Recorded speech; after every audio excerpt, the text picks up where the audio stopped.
Welcome to the Socialize strategy. Happy Friday.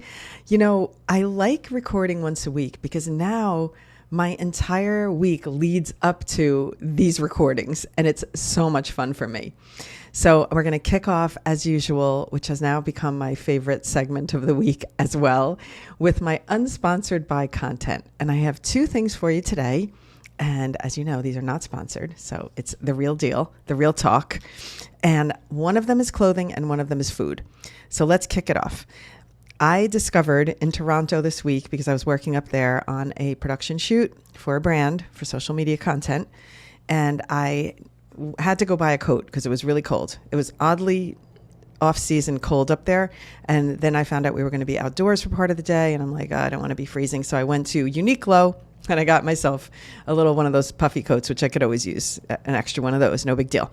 But while I was there, I found these. And I'm like, not that this is ingenious or new or different, but it was something about the way that they're in tank tops, which I love tank tops so that I can layer and be hot and cold whenever I need to. This is built-in bra tank top things, and they have tons of styles. So they have the style I'm wearing here. I'm going to show you just like the regular neck. And then they have this more, this kind of neck. So it's a little more closer. If you're watching on video, you can see what I'm showing, but this type of neck. So it's a little bit more like that. And that's a harder one when you're wearing a bra under. That's a harder one to hide your bra straps. Like your straps are definitely more or less going to stick out. So I thought, I'm going to try these. Built-in, soft, comfortable. I'm a fan. So of course I got it in two colors.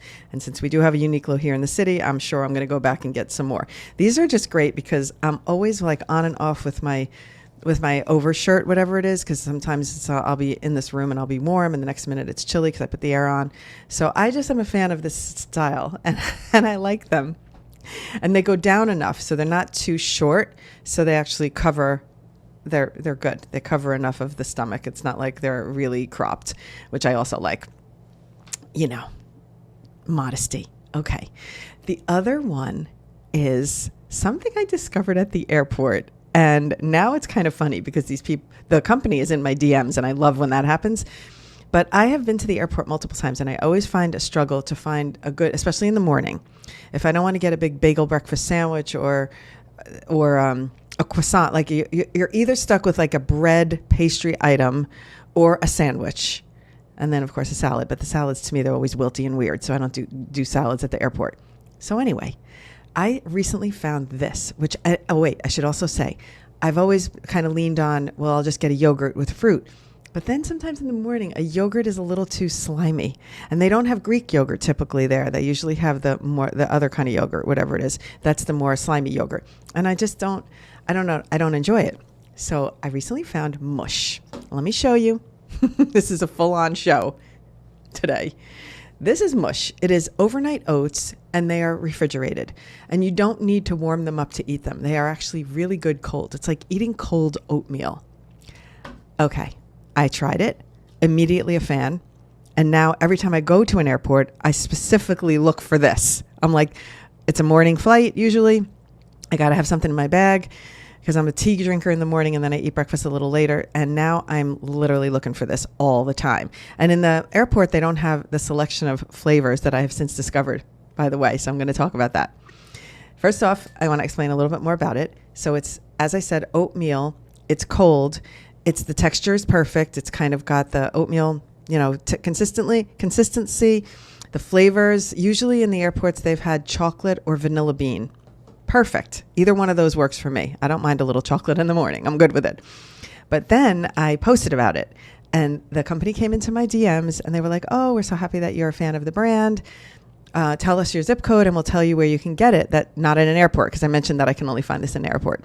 So then they messaged me back and they told me where I could find it. So I went to the market yesterday. And of course, I went to the West Side Market where they have it. And I went in and boy, was I excited because there was protein versions, peanut butter, banana bread, maple cinnamon. Let's see, this one is peanut butter banana. They had they had strawberry, blueberry. They had the vanilla bean. What else? Apple cinnamon, I think it was. There was an array of flavors. I didn't know what to do with myself. I was so excited. I was like, let's have one of everything. I wasn't ready to just buy out the whole shelf. Let's see. I'm going to look at my phone because I took a picture. Maple cinnamon, strawberry, blueberry, apple, vanilla bean, and it goes on with these protein flavors, which are also great. So there was peanut butter chocolate chip, I think, was even a flavor. So it's a good snack. It's a good breakfast, depending on which one you pick. And then I today decided I was going to see what they taste like warmed up. So I put one in the microwave for like 20 seconds and gave it a little bit of warmth. And again, delish. So I am a big fan of this brand. And the funniest thing I will say is now that I'm in a DM chat with them, I was debating, I'm like, I hate to say, would you like to do a collab? Because that's not my thing. What's funny that I think it's interesting that these brands that reach out to me don't know is that I shoot content for brands for production and not UGC. I'm not shooting UGC content where I'm doing this and then they're putting it on their pages. I actually shoot for the brands. Like they bring talent, I direct the social media ads, which now leads into the topic of the newsletter today, the topic of the podcast. So I do ads. I've been in the ad business for my whole career. I've done TV commercials, as many of you know. I do web ads. I thought I silenced my phone, but it's ding, ding, dinging. Hold on, let me silence. Okay, I do ads for brands, for TV, for web, for social media now. And the social media part of this is taking off. So as many of you know, I was just up in Toronto shooting for Secret Deodorant. I have shot for Olay, Kalia Clothing, Olay Body Wash, Clairol, Sensodyne, Pronamel. And my reel, I'm going to say it, just go to mothership.com and go up to the top and click social media. And you could see my social media directing reel. When you first land on mothership.com, it gives you my TV and more horizontal ads. But then when you click on social media, you see all the vertical, everything I've shot for real brands. And I want to say to them, I shoot content because I don't want them to think I'm going to star in it. That's what's weird to me because a lot of brands reach out to me now, and I know they're reaching out as in the influencer space, but that's like only such a drop in the bucket of what I can offer. And I'm not even really doing that kind of influencer content. That's just not my thing. I teach TikTok. I teach people how to make content, and I get hired to actually come up with the creative and do the content. So it's so funny. So I kind of want to say that to them without being like, hey, if you need a director to shoot your content, I don't want them to think I want to be in it. So, you know what? Maybe I'll tell them I talked about this on the podcast, and then they can come here and listen, and then they'll hear. So Mush, if you're here and you're listening and you want to talk, I shoot content for brands. That's what I do in my day job. Hello, nice to meet you.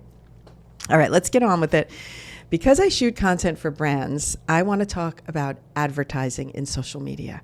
And we usually on the podcast talk about strategy, content, how to do engagement and all of those things. But I decided that since I'm doing a lot of shooting for brands, I want to talk about the reality of ads on social media and how that hits us as a viewer. And being in that business for so long, as I started to come up with the concept for what I wanted to say here, I was like, my God, these advertising strategies and tricks, they are the same thing we've been doing since the 80s and 90s, since I'm in the industry. It's just that the medium of delivery has changed, like the home, where you watch kind of thing. And also the voice has changed slightly because it used to be just actresses and models and celebrities, and now it's everyday people on the social media doing it. So it's weird, right? It's the same kind of strategies, but they are delivered by different people and in a different medium. And I thought, that was like kind of eye-opening for me to realize. And I thought, okay, let's talk about how the strategies connect. And the reason even more so I hit this is because I saw an ad recently and I immediately saw that they had done something in the editing to make it look like better. And I said, you know what? I think most people would not have even seen that. But because I'm a trained professional, I saw it immediately. I'm going to tell you exactly what it is. I'm not going to gatekeep anything. It was a steamer, and it was one of those like you press and steam. Okay, so it's like an iron steamer, I guess you might say. So you lay the clothes down, you press the steamer on the clothes. And I watched this ad, and I watched it a couple of times because I was like, wow, do I need this steamer? Of course, I'm influenced. And as I saw the steamer pass the clothes, like come down.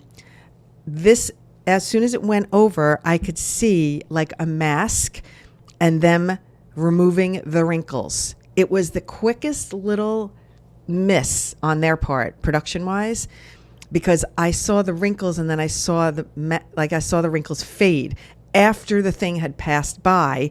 Wrinkles fade. Okay. It was so quick, so short, but it was so real.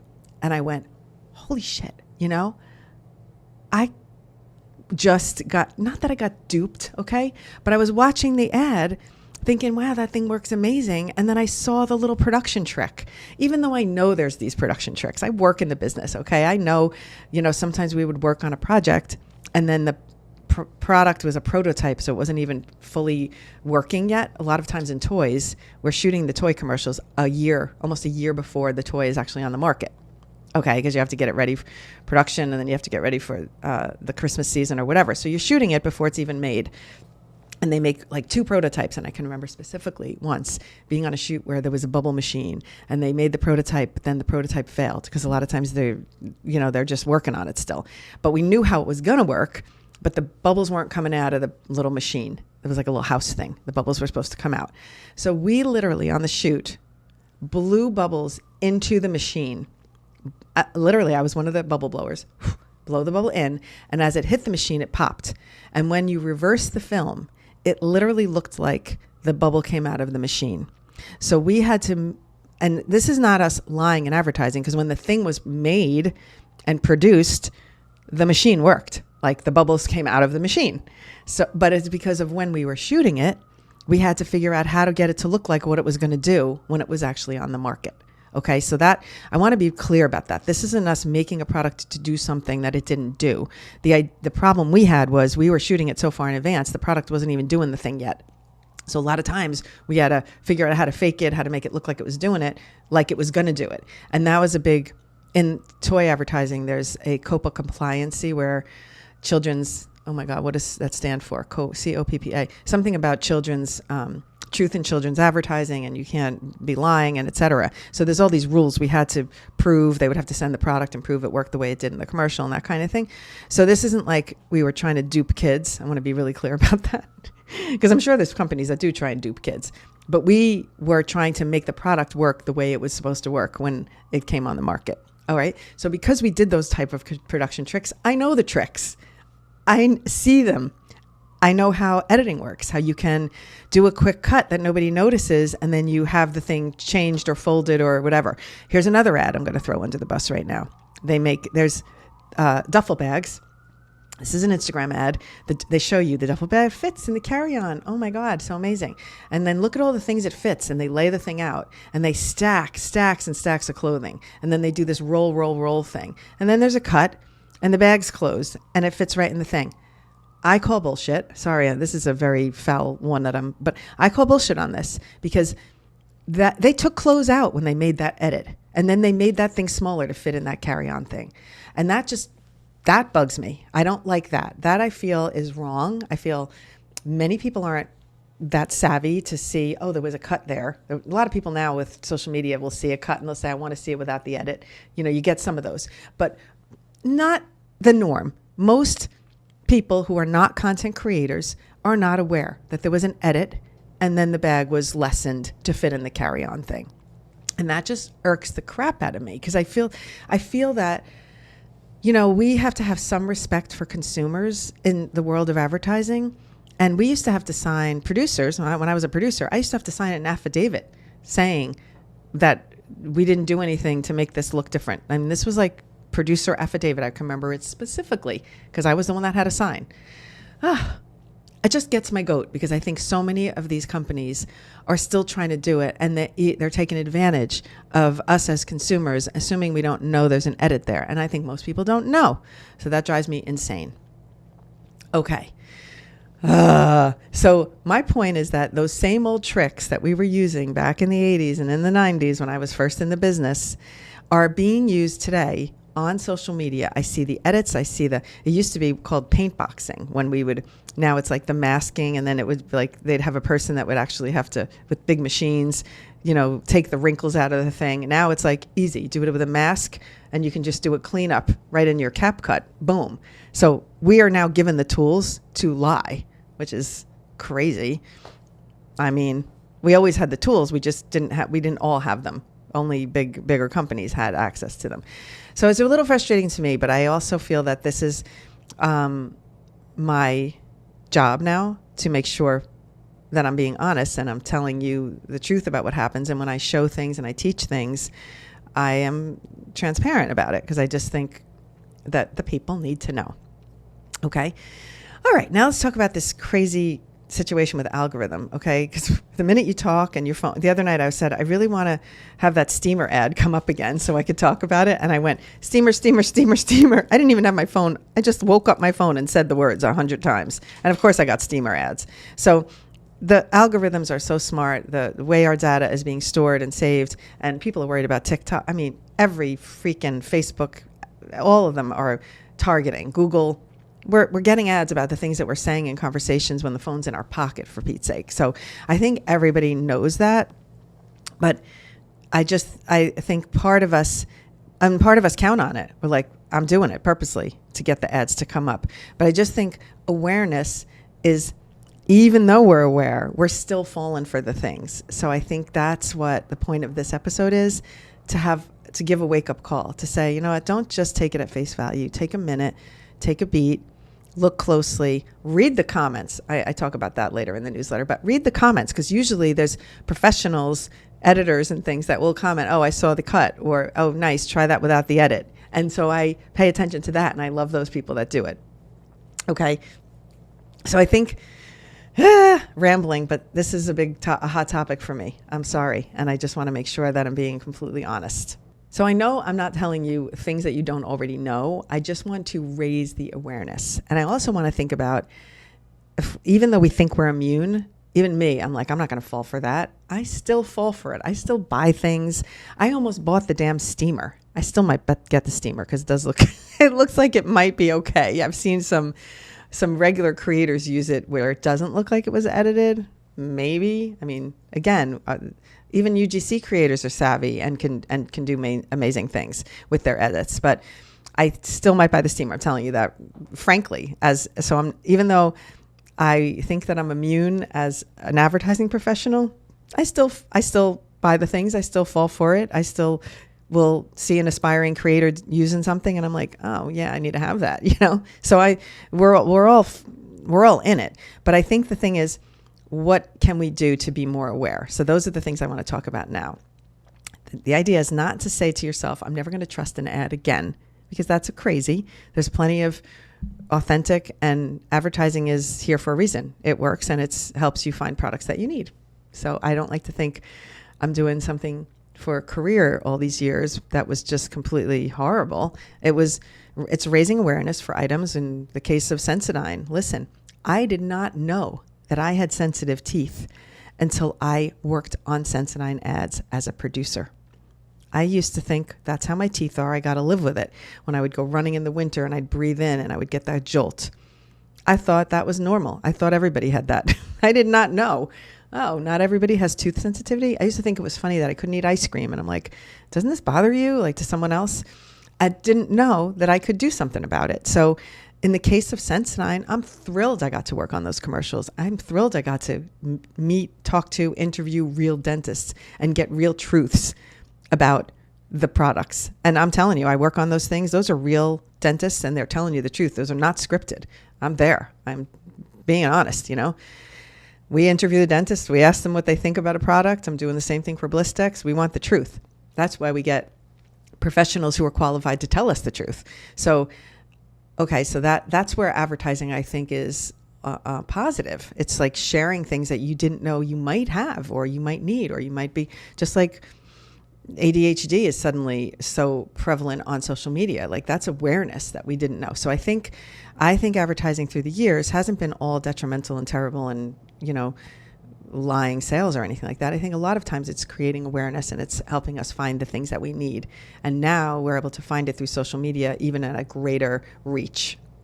Okay, so the idea is not to never trust an ad again, but just be more curious. And so here's some of the things that I will beg you to ask yourself. So number one, when you see an ad, why am I seeing this? And sometimes it's funny because now I'm getting ads for baby things because I've been watching more babies because I have, we have the coming grandbaby coming. So I've been seeing more ads like that. So of course I know why I'm seeing it. I'm watching content of newborns. I'm watching advice for new parents so I could send it to my son and his wife.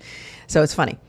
Okay. The other thing is to look at what tactic they're using. So maybe be aware, just like I'm teaching in the studio, tactics for how to sell organically without being salesy. Like, be aware of the tactic and say, oh, is that tactic now being tacticked on me? Kind of turn it around and just be a little aware. Also, when you're seeing UGC, question, is this person really a reliable resource, or do they just say anything because they're getting paid? And you'll know your creators who are being truthful and who are being paid to say it and who you can trust. I think as you get to know those creators, I look at, hi Lorraine, I'm going to call you out right now, but I love when I see her ads because I'm like, oh, the way she put that together, I like how it's worded, and I know that yes, is there scripted content because the brand is requiring you to say X, Y, and Z about the product. There's guidelines. They don't want you to just ramble about the product and say the wrong thing. So they provide creators with guidelines, and because of that, the creator has to hit those talking points. So yes, of course, they will want to script it or at least plan what they want to say. But somebody like Lorraine, she's really good at UGC, and I feel that she wouldn't put a line with a brand that wasn't something that she believed in. So I know, and of course I know her as a person, so that also helps. But a lot of times we can see what's the history of this creator? Are they just 1 minute talking about this brand, next minute talking about, are they bouncing around from brand to brand just for the money? Or do they pick and choose their brands based on their own authenticity? So that is one thing I really want to call out. And I think that, thank you, Lorraine, for being the subject. She's a great example. Also, look at edits. And how you can do this really effectively is turn off the sound on the video and just watch it. So you'll see the cut. When sound distracts us from things, like it puts a mood, and then we get into the music, and then we might miss an edit or a cut that was somewhere. I always find if I'm trying to analyze a video, I always turn off the sound and say, oh, now let's see how this was done. So that's my hot take. That's like literally bonus tip right there. Turn off the sound and focus on the shots and see if there was a cut, and look closely and see if there's a mask. A moving mask is when just like the steamer, if the steamer's going by, your video is a split screen and it follows the steamer. So you have keyframes that move something, and as it moves, you might see cleanup on something. So keep an eye on those things. Keep an eye on cuts that maybe you didn't notice, or little. Did you happen to see a wrinkle there and all of a sudden it's gone? Maybe there was some little post thing that happened. Okay. Also, as I said before, lastly, like read the comments, because I think a lot of people call out the brands and no one's even reading the comments on these ads. And I'm like, man, that ad got bashed. Like, I almost bought the little t-shirt for my son that has the pouch for the baby. It's a t-shirt. I'm targeted, so I'm getting ads for parenting things. So it's like a t-shirt that has a little pocket on the front, and newborn can go in dad's little t-shirt pocket. And I read the comments, and it's like, unfortunately, this doesn't work the way they show it here. The t-shirt material stretches out too much. There's no support whatsoever. They make it look really blah, blah, blah. So I read it and I went, okay, I'm not buying that. So look at the comments, because your people are helping you already. There's people out there that are doing the work. Okay. They're doing the Lord's work, so to speak. Like, they're going to tell you, and that's what you need to pay attention to. Okay. This was a fun one, I have to say. I enjoy analyzing ads. I enjoy figuring out, like, what one did I like and why did I like it? I do it on TV too. I'm like, oh, that ad was so good. That commercial was so good. And I will watch it again and again. And like, why did I like it so much? And what that technique that was used. I don't do that often, believe me, because mostly I look at commercials. I go, do they think we're stupid? Are they kidding me with this? Like, I don't know. I don't want to get into any specific brands or do any brand bashing, but a lot of times I'm like, eye roll. Could my eyes get higher up into my head? I don't know. I'm going to take a page out of Julie's book and give the biggest eye roll ever. But sometimes I really can't stand ads that I see on TV commercials. And the same thing now when I see social media ads, I'm like, seriously, like, and then plus if it comes up again and again, I'm just kind of annoyed by it. Like, really, stop. Whatever. So not to bash ads, I'm going to say that advertising is good. We need it. We need it to find out things. We need it to fund things. Brands need it to get customers. Platforms need it to fund the platforms. It is a necessary part of our life. So even though I might sit here and think, God, what have I done with my career? No, I've enjoyed every minute of it, and I enjoy it now. So last week when I was filming for Secret, I was just so into it. And I was like, oh, but what do you, like, I was trying to get out of the talent, like, what do you really think of it? Because I like when it's real. I like when it's raw. And I like when it's fun and irreverent. And that is my style of shooting. And so when I shoot for brands, I really get into it. I get into like, what makes this product tick? What's the most unique part of it? How does it separate from other products? What's the messaging that's going to really set this one apart and make it what it is? So that's my story, and I'm sticking to it. I'm so enjoying these episodes, and I am loving the unsponsored beginnings. So if you have any product you'd like me to try, I'm game for sure. But mostly I like to discover the things and talk about the things that I really do have in my life, because I don't want to start doing a thing where I'm doing reviews because somebody sent me something. But, I'm open to it. I'm just not going to promise anything up front. Well, before I sign off, I'm just going to tell you that I am shooting a tutorial today, which I will be posting, because Nicola has reminded me of something that I saw about 3 weeks ago, that when you download your lives, you can now see comments. And it used to be that you could not see the comments. You could just see the live and you could download clips. And it doesn't download the comments in order or on the video, but it has the comments there by person, by creator. So as she mentioned, it's helpful for you to identify trolls. So if there's somebody that was trolling in your comment section and you blocked them, or you just muted them, and then you want to go back and see what they were saying and then properly block them, you can do that. You can, maybe if somebody asked you about your service and you missed it, that's a good place to go and look. So from now on, I'm going to be checking my comments after my lives, because sometimes it gets overwhelming during the lives. All right, so that's the new thing that I noticed on TikTok. And then Nicola said to me, have you noticed it? And I was like, yes, saw it a couple of weeks ago, and just kind of probably should have made a tutorial. So I'm going to. And I thank you, Nicola, for the suggestion of sharing about it, because I do appreciate anybody that wants me to share something that they've seen, they would like me to make a video about. I am here for it. I think right now, the video that is going crazy for me is still duet and stitch, how to duet and stitch, funny. And the other thing that is always useful on my page is how to report imposter accounts. When I tell you, every other day, Jonathan sends me the accounts that are imitating me, impostoring me, and then I report them, and it takes a week. But the minute those get taken down, literally the next day there's more. Not even 24 hours later, those are down, new ones. So it's a vicious, horrible cycle that TikTok needs to fix, and so does Instagram, so does Facebook, they all do. This is absolutely wrong. I don't know how it's fixable, but I just got to believe with all the technology we have, I don't understand how someone can continue to take someone's videos. I can't post my own video over again. I get flagged for copyright. How are they taking my videos and not getting flagged for copyright? Tell me, please. And on that note, I'm going to sign off and wish you all a very fun weekend. I will be at the Special Olympics. Jonathan is playing in the softball Special Olympics in Trenton, New Jersey. So I'm going to go down there and support, and I can't wait. He loves it so much. And then, of course, there will be Jonathan content. I already have something picked out. Can't wait. All right. I'll see you. Have a nice weekend.